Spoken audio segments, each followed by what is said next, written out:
मुग्धा और उसकी सास के बीच पूरा समय सास के किसी न किसी काम को लेकर मतभेद चलते ही रहते हैं।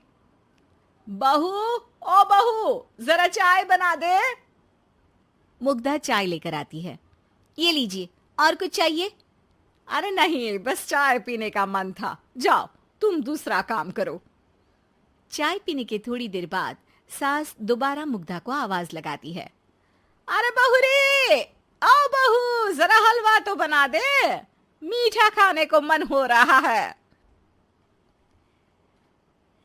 इसी तरह मुग्धा की सास पूरा समय कोई ना कोई काम बताकर उसे रसोई से बाहर तक निकलने नहीं देती।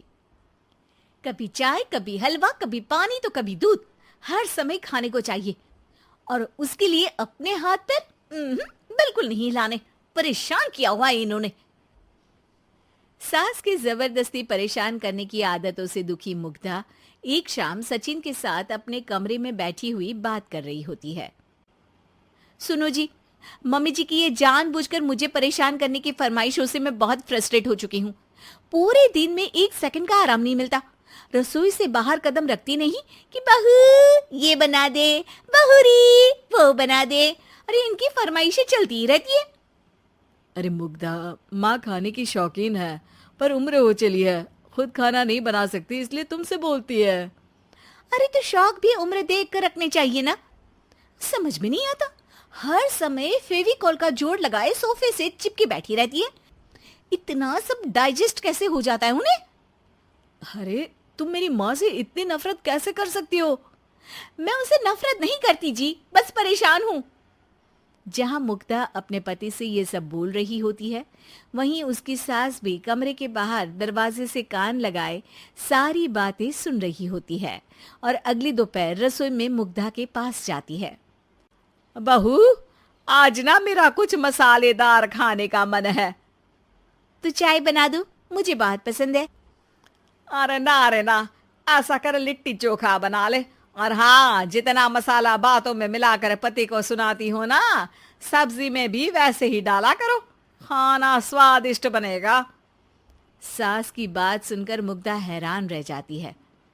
मतलब अब पूरा समय मुझ पर हुक्म चलाने के साथ बंद कमरे में हुई पति पत्नी की बीच की बातें भी सुनती है?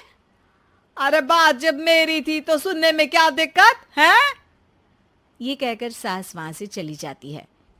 अरे अब तो हद पार हो गई। इस तरह से तो ये मेरा जीना मुश्किल कर देंगी। मुग्धा सास की हरकतों से परेशान उसका हल सोचने लगती है और इसी तरह कुछ दिन बीत जाते हैं, जिसमें सास का जन्मदिन आता है। मुग्धा बहुत खुशी के साथ अपनी सास को एंड्रॉयड मोबाइल गिफ्ट करती है। मम्मी, आपको सबसे बात करने के लिए बहुत दिक्कत होती है ना? कभी सचिन तो कभी मुझे बोलना पड़ता है, पर इस मोबाइल से आपको कोई दिक्कत नहीं होगी। एक जगह बैठे बैठे बहुत कुछ कर सकती हैं अब आप। मोबाइल देख सासू माँ खुश हो जाती है, पर उसे इस्तेमाल करना तो आता नहीं, इसलिए साइड में रख देती है। जिसे देख मुग्धा घर का सारा काम छोड़ मोबाइल सेट कर सास को इस्तेमाल करना सिखाने लगती है, जिसके बाद अब सास पूरा समय मोबाइल में ही लगी रहती है। हाय, जब से मम्मी को मोबाइल मिला है मेरी लाइफ में कितनी शांति आई है। अच्छा है, इसी तरह बिजी रहे तो मैं भी सुकून की जिंदगी जी पाऊंगी। अब मुग्धा जब मन करे काम करना, जैसा चाहे वैसा खाना बनाकर खाना, पूरा समय रिलैक्स और खुश रहने लगती है। क्या बात है, आजकल तुम बहुत चहक रही हो। अरे मम्मी जी से छुटकारा जो मिला है, अब ना फरमाइशें ना छुप छुप कर बातें सुनना। अच्छा, तो मोबाइल गिफ्ट करने की ये स्कीम थी।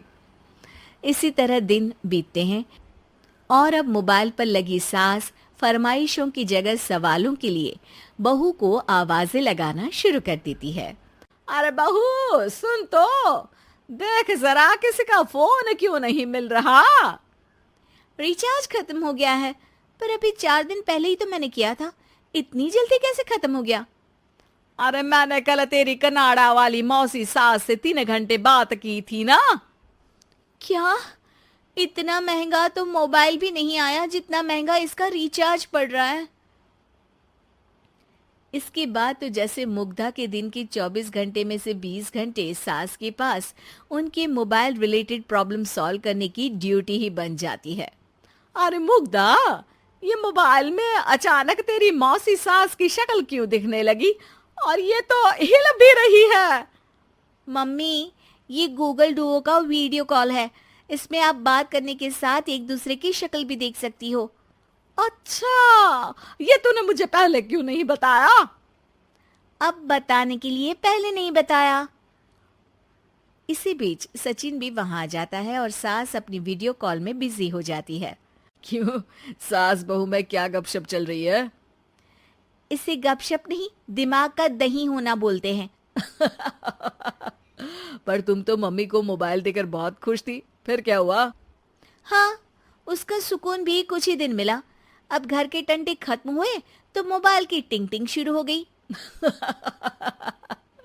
देखो भाई, कुछ पाने के लिए कुछ खोना तो पड़ता है। आखिर तुमने मोबाइल अपने फायदे के लिए ही तो दिया है, तो फिर सवालों के जवाब भी देने पड़ेंगे, क्योंकि जब तक उनके हाथ में ये फुंथरू रहेगा, तुम्हारी लाइफ में प्राइवेसी और सुकून रहेंगे। कहने का मतलब है अगर इससे प्यार बढ़े तो दाग अच्छे हैं। अरे मुझे पहले दिन से ही पता है मोबाइल किस मकसद से दिया गया है। भूलो मत, इससे पहले मैं बातें ही सुनती थी। सास की ये बात सुनकर मुग्धा शॉक में और सचिन हंसता रह जाता है।